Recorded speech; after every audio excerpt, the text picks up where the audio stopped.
Okay. Well, thank you. Thank you, everybody, for being here. I am doing both audio and video recording for this one.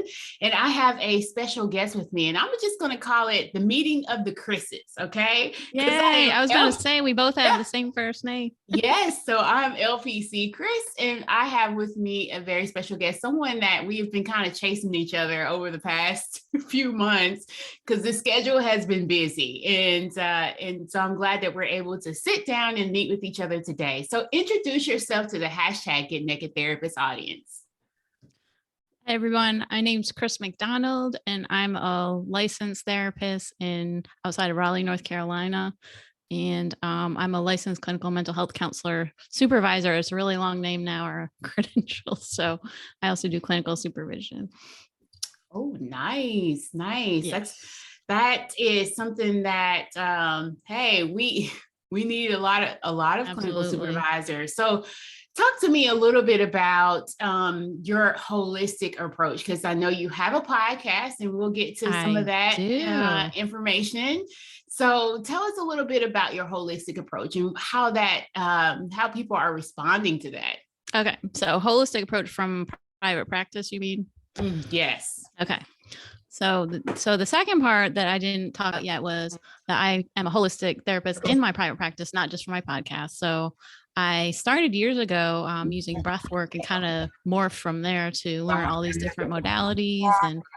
But holistic for me means treating the whole person, the whole self, body, mind, spirit. And it can be starting with the intake forms. My intake forms are all holistic related. They're a little bit more detailed than a traditional therapy. And holistic therapy is a little bit up level. I call it up level because it's doing a little bit more than you might for a normal quote unquote talk therapy.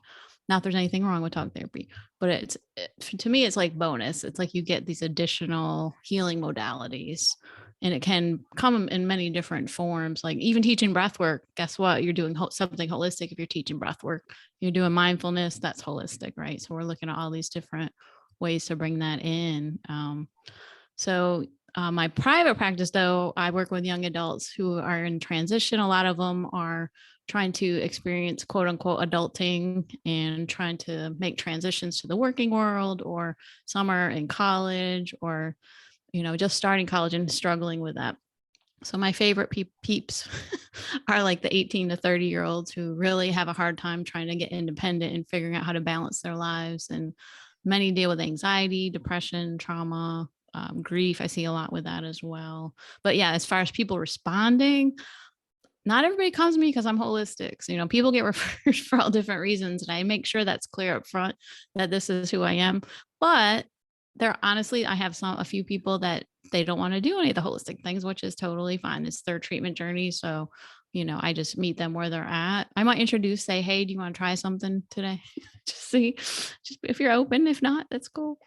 But yeah, people do respond, and a lot of people haven't done I do yoga in sessions. So some people have never done yoga, or they have visions of fit yoga that we're going to get all sweaty and, do super fast, flows. No, that's not the yoga I teach. Is more gentle, soothing, calming the nervous system yoga. So yeah, people really respond. They love it. And it's been so helpful in helping people heal from so many psychological issues. Yeah. Did I answer all the questions? Yeah, because it kind of gives me some other questions about, because I just learned about breath work. I just learned maybe a month ago from all places of TikTok, Of course. I know a lot of therapists are on TikTok now. I haven't ventured there yet. So talk to the audience about, because again, this is something that I did not learn in grad school whatsoever. No. So talk to the audience about what breath work is. So breath work is one way to calm the nervous system by changing your breathing patterns. But sometimes it's just following your breath. Okay, let me just see where I am right now. One thing you can do is put your hand on your chest and one hand on your belly and just notice, just tuning in, noticing the sensations, feeling your belly rise on the inhale, fall on the exhale, or feeling on your belly, right? But feeling your chest or your belly rise and fall. So sometimes it is just that tuning in those sensations and really connecting with yourself. Because a lot of people I see, and I'm sure a lot of you out there, might be anxious and a lot of your thoughts overtake you during the day and you don't know what's happening beneath your neck, what's going on in your body, right? Or if you've had trauma, sometimes we're disconnected and we dissociate. So this is a way to get reconnected with the body and being able to change breath. So there's tons of different ways to breathe, which sounds weird, but there's all different modalities as far as breath work. So you can use counting. We have something called 3-part breath in yoga, which is using the abdomen, moving up to the ribs, all the way up to the collarbone on the inhale, and then exhaling all the way out. So there's so many different ways to practice. There's some breath work for energizing, which can, if you need more energy, like with depression, there's some that can be more calming, soothing, grounding breath work. So I hope that makes sense. Yeah, definitely. As far as calming down the nervous system. Yes. Again, if you are a CBT type person, you kind of dive into your modality and there's a structure and everything. There's talk therapy and all that. Yes. It's dealing with adults only. And then when you're dealing with adolescents, and you dabble in some play therapy and all of those type things. But breath work brings it kind of all together. That's what it sounds like. It brings it all together. But Absolutely. Clinician does this. No, yeah. And I think that if you treat anxiety or trauma, you should learn some breath work to really teach, because I think it is so powerful. It really makes such a difference. There's so much healing. I say it, and sometimes with yoga too that I teach, but it's almost like you can see when you watch a client and you observe them before and then after, it's like a curtain falls of all this anxiety and stress, and they're in a much calmer place. And it's a transformation is what it is. Nice. So powerful. Yeah. Yeah. And exactly what we definitely need right now during the pandemic. You better believe it. Yes, there's so much that a lot of people who may not have considered therapy in the past before the pandemic are considering it or doing it now. Right. Exactly. Yeah. And the bonus part of it. So let's say you learn even breath work, but guess what? If you do it with them, you get the benefit too. So you get to regulate yourself. 2 for 1. 2 for 1. Yeah. Bonus. Most definitely. So talk to me about how you turned more into holistic versus just the typical talk therapy. How did you? Right. Because I know that sometimes when we graduate from grad school, right, mm-hmm. find our way. How did you get into more holistic approach? Good question. So actually I was a school counselor for 16 years. So we couldn't technically, quote unquote, do therapy. So I wasn't really holistic then, because we had to do the brief solutions, get in, get out, see them for as short a time as possible. And that was it. And we learned theory, and I learned a lot of play therapy, which I can't do any more play there. I'm just over it because I did it for too long.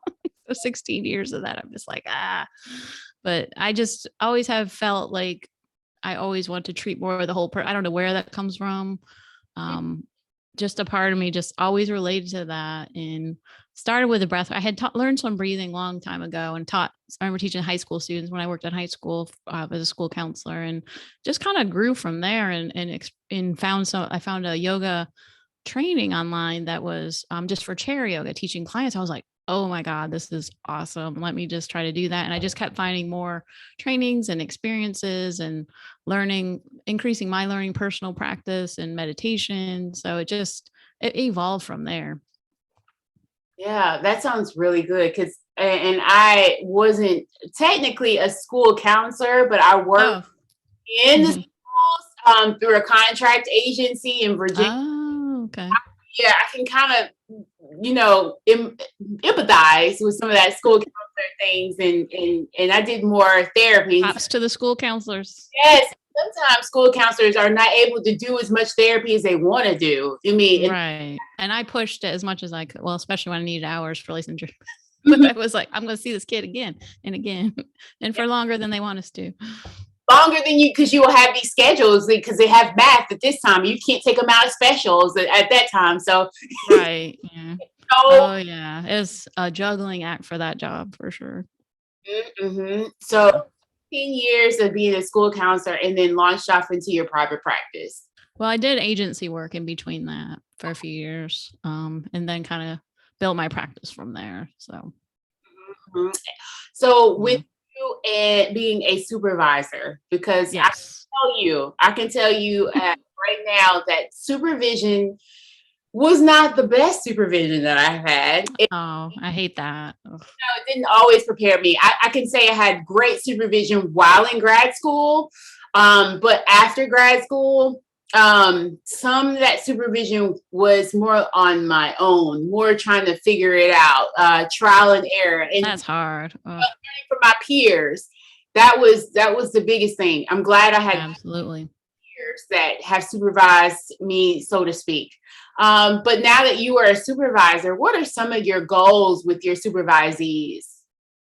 So my goals for them, well, speaking of goals, I always have them come up with clinical goals and what do they want to work on the most. And, because a lot of them are just very, especially in the beginning, if they haven't had much experience at all, that their imposter syndrome is huge, which is normal, but just building that confidence is a big goal, I think, too. And feeling more comfortable and for them to trust themselves. I feel like I say that all the time. Just trust yourself, because they'll be like, well, I'm thinking about doing this. Like, trust yourself. Yes. And part of what I do, and this is what I'm building as myself as a holistic provider, is building my intuition and that intuitive wise mind, whatever you want to call it, because that's what's going to help you be a great therapist or counselor, to listen to that inner voice and that tells you, hey, you need to tell them this, or reflecting on their experience, and something comes up and use it. So I've been practicing that and really kind of helping my supervisees to trust themselves and their inner voice. And so Yeah, important. yeah, trusting yourself. And that translates to the rest of your life, the rest Amen. wherever you go, even if you leave therapy and you go do something totally different. I mean, Exactly. Start a business, trust yourself. yes, definitely. That's a transferable skill. We Uh, could use that as a mantra. We yeah, could meditate on that. exactly. So, yes, so those are some of the goals that you have for your supervisees, to be confident and Build that confidence. And yeah, to build their confidence. Because again, everybody has their different ways of coming up with a solution. Um, oh, yes. yeah, What yeah. I do recommend too is that supervisees join group supervision. I do a group that's been super successful. And do you know what people tell me? That they don't want to leave the group because they learn so much more hearing from other people, just like you said, because they present cases, have a audio video clip, but you learn like, oh my God, everybody's got a different way of approaches. I never thought of that before. It's like transformative too. It's amazing to see. Yeah, it is. It is. And it gives you kind of like those aha moments. And it's like, oh, okay, well, I was on the right footing. Yeah. Or validation. Yeah, Yeah. or, I could add something or probably take away or all these different things Yeah. too. I But think you're right that some people are like, oh, well, I wasn't sure and I was doing this. And everybody's like, yeah, I think you did a great job. Sometimes it is that it's the feedback because they're doing what they need. Again, comes back. Then they learn to trust themselves, that I have this feedback, not just from the supervisor, because they need to hear from peers too. And most definitely, most definitely. So, and with all of your hats that you have on, what is your favorite thing? hmm. So as far as which part do you think? I think professionally, what is your favorite thing professionally? Um, Professionally. Well, I think it goes back to personal practice of what you're doing to take care of yourself. Self-care, because we cannot do our jobs if you're not taking care of yourself. You cannot be an effective counselor.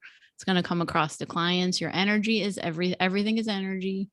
So if you're not taking care of you and you're a stress case and seeing clients, that energy is going to come through and it's going to impact how effective you are. Yes, You indeed. know, You are practicing self-care, teaching self-care to your clients, yes, supervisees. And she just let me know that today she did some self-care. And what I was sure did. I had a massage today, so I'm a little tired. I'm a little too relaxed. and Like, ooh, yeah, I so got my one essential oil So I got some wild orange here. So yeah, I have my essential oils on my desk so I can just reach for them. I was like, ooh, I need some uplift. Yes, yes. And she said that she had this massage and she seems a little too relaxed. And I loved it because I just came back from the gym and just slept See, here. So the Chris's do self-care, right? exactly. So that's exactly what we need when we are in this field. Even if you're in private practice, definitely when you're in private Oh practice. God, yeah, for sure. Especially if you own a business, it's a whole other level of stress sometimes. Yes. And so you are working with young people in their transition. And I appreciate that so much because I remember my transition to college and then my transition over into adulthood and having what they call a quarter life crisis. Quarter life. I haven't heard that. That's awesome. Where it's like 25 years old, you kind of hit and thinking, oh my gosh, what is happening? Exactly. Oh, Yeah. every day. Yeah. To figure out a lot of these things that we take for granted that you're used to in adulthood, they're not used to. Not used to whatsoever. What would be your advice to a young professional who is just now either leaving grad or undergrad, trying to grad school? What would be your advice to them, especially now in 2022? What would be your advice as a clinician, as a supervisor? To figure out how to manage your life, I think is the first thing, right? Because I think that's the hard part is there's so many directions you're torn in, right? Between managing bills and money and, but don't be afraid to ask for help and because you're going to need it. Oh yeah. And not just family, right? Reaching out professional help as you need to, figuring out how to organize. I think organization, I teach that so much with clients because I have a lot of ADHD anxiety clients that are that age to have both of those. It's really hard. So that executive function, if you can get a handle on that, it's going to bring you so far. How do I manage housework? How do I manage cooking if I'm working now? Mama's not cooking for me or cleaning up. I got to do it myself. All that yourself. Yeah. And maintain your bills and, try to have a little life in the middle of that. And have social life. That's the other part, right? So you got intimate relationships. Some people I see are first intimate relationships, huge, and then dealing with friendships, and then friendships shift, and you're not used to that you may not have the same friends that you had in high school or college, and that's tough. That can be overwhelming. Oh yeah, definitely remember that. I'm not gonna say years ago, but definitely remember it. I want to go back to my 20s. I would never want to go back to 25, 26 years old. God bless them. It's a lot. Especially now when the world has shifted. There's been a lot Absolutely. With us being isolated and then trying to reach out, but then scared to reach out because of COVID and all that's happening. Oh gosh, yes. It's so stressful. Social media, and that causes a lot of stress. And yeah, most definitely. So with you having your podcast, tell me a little bit about your podcast. So it's called the Holistic Counseling Podcast. So I started this back April last year. So, oh my gosh, it'll be a 1-year anniversary this April. Yay. So I actually had moved from a different podcast called Nothing Left to Give, which was for burned out healthcare professionals. But I found that I was more geared towards holistic things and really wanted to move towards finding more of an audience for that and building a holistic community. Because I feel like somewhere I live in the South, sometimes that holistic providers, we're alone sometimes. In more Christian counselor areas, traditional, which is fine, but we need to find our tribe and people too. So I could count on one hand, like how many people I know in my area that are holistic. So I just felt like, man, we got to expand this and unite. So, what better way than through a podcast to reach as many people across the world, and which is so cool that with podcasting that you can reach so many people and to learn about different treatment modalities and just people that want to align more to what their soul is calling out for, that they want to use more in-depth things than talk therapy, just up level a little bit more. And some people are just experimenting that listen. Some people are quote unquote, I hate to say seasoned, but they're not old, they're seasoned. They're older counselors. They're more seasoned and they have been doing holistic stuff for a while, but they just want to learn more. Everybody's on that journey of continuing to learn and, being able to also do the business side too. I've had a few episodes on business related with a holistic practice, some episodes and, the ethics of it, because that's a big issue too. I caused some controversy locally with one of my episodes. So I know I made it right. Oh, yes. You want controversy? People been listening. So it was about, the topic was about integrating tarot card reading into sessions. So now the people that were upset didn't even listen to the session. So it's not about doing readings. The whole thing was about like that using it's archetypes, right? Like Carl Jung used archetypes and using those. And if a client is open to that, to using that in session and what that's about. So a lot of people were upset. It's not research based, yada, yada. So there was a lot of arguments but it opened up discussion. So, to different kinds of modalities and some people weren't happy, but it's not for everybody. They don't have to listen to it. Right, you did it. Now I've never heard of that. I have never heard of you. See, I hadn't either. Yeah. But this one lady, she and of course now I can't think of her name. Paula. I can't think of her last name, but she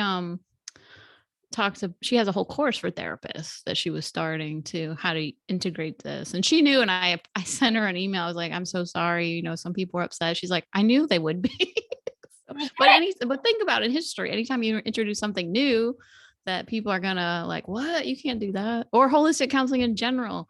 I have an episode coming up soon about the stigma of holistic counseling, and that's out there that people think it's wrong or you can't do that. And, you're crossing the line. And because even yoga, some people say it's quote unquote religion. It's a religion or it's not in their religion. We're in the Bible Belt where I live. And so that's kind of addressing that too, which is so true. And I think that's why, and I hate to say people coming out of the closet as a holistic counselor, but sometimes it is, right? Because we had an episode released last week on using crystals in therapy. Some people might think we're too woo-woo, but this is a holistic counseling podcast, so we're going to put the woo out there.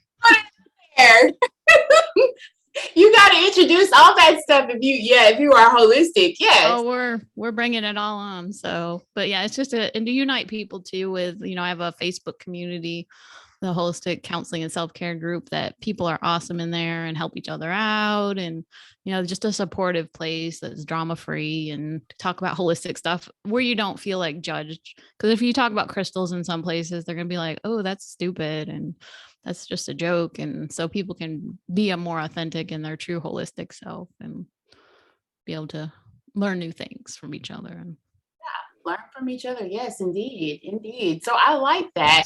I like that there's a different approach. There's a different conversation than what we're used to all the time.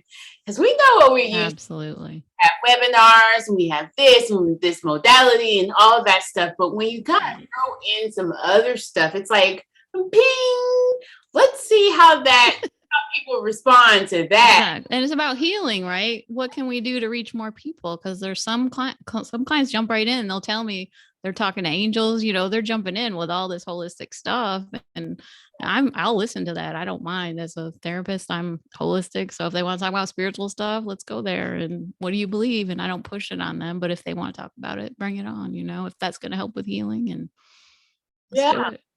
Now that's important in the Bible Belt because I'm in the Bible Belt as well. And now I identify as Christian, but at the same time, I do love to pull from different. Right.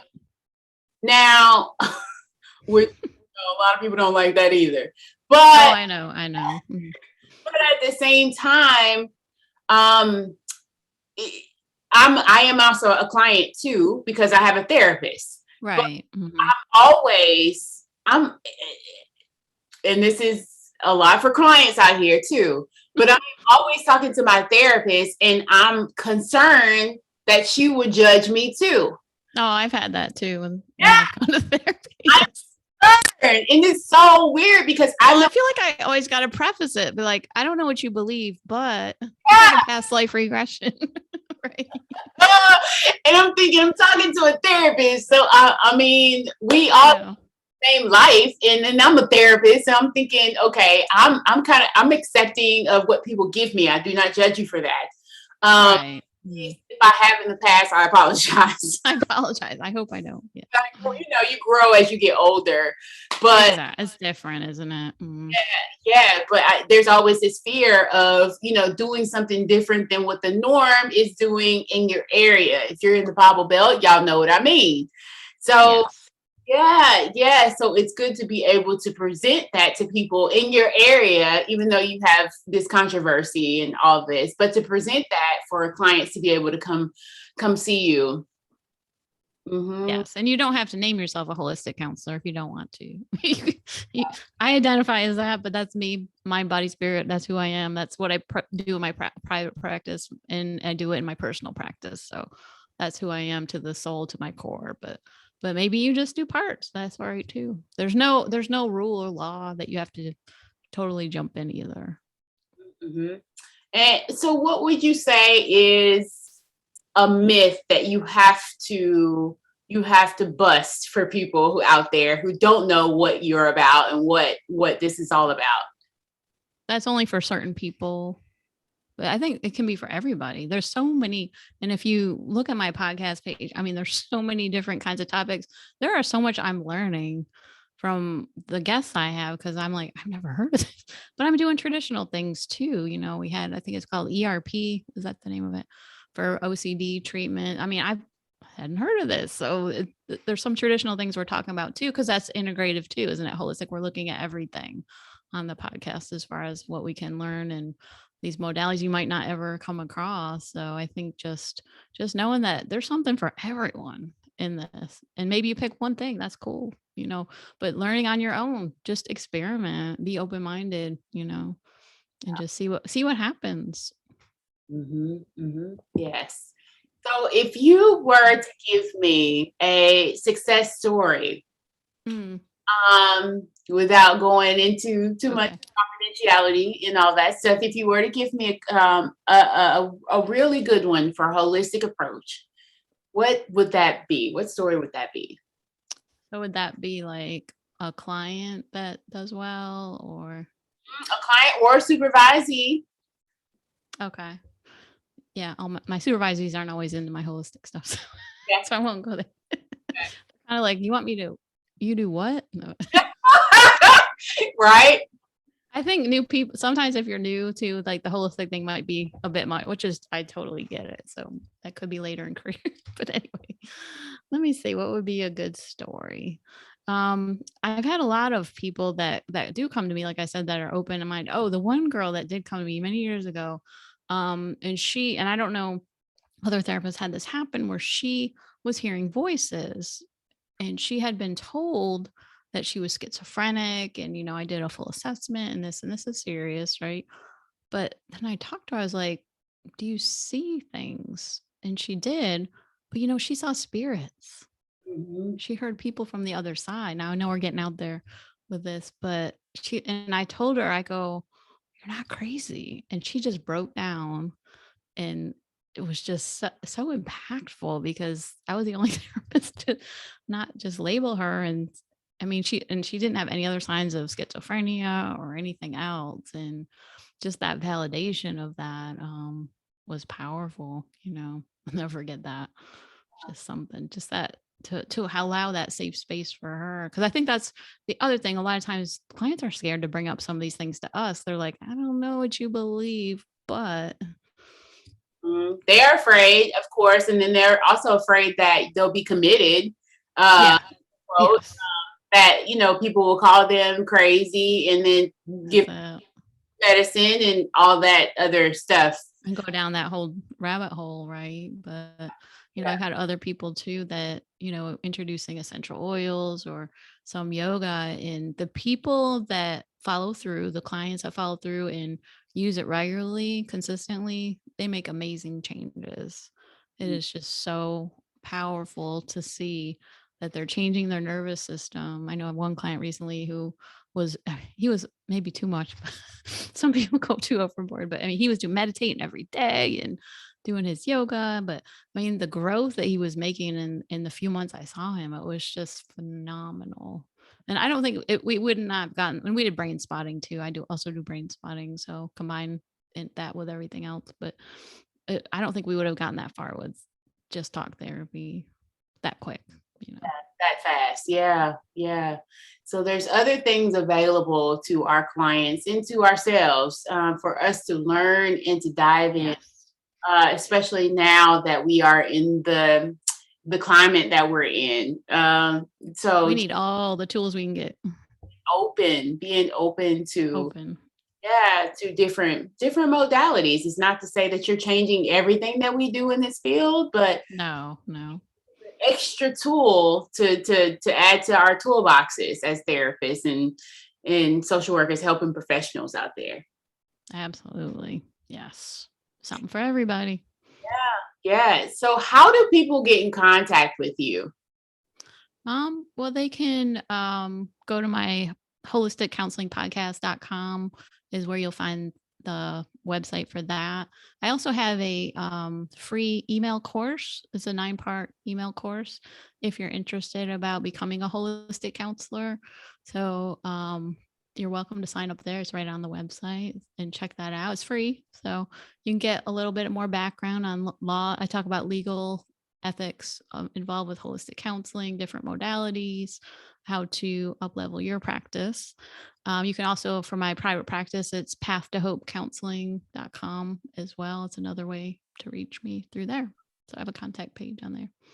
Well, good to know that. Yes. I'll reach out you have a free resource there. So we appreciate free resources so we can get to know more. Yes.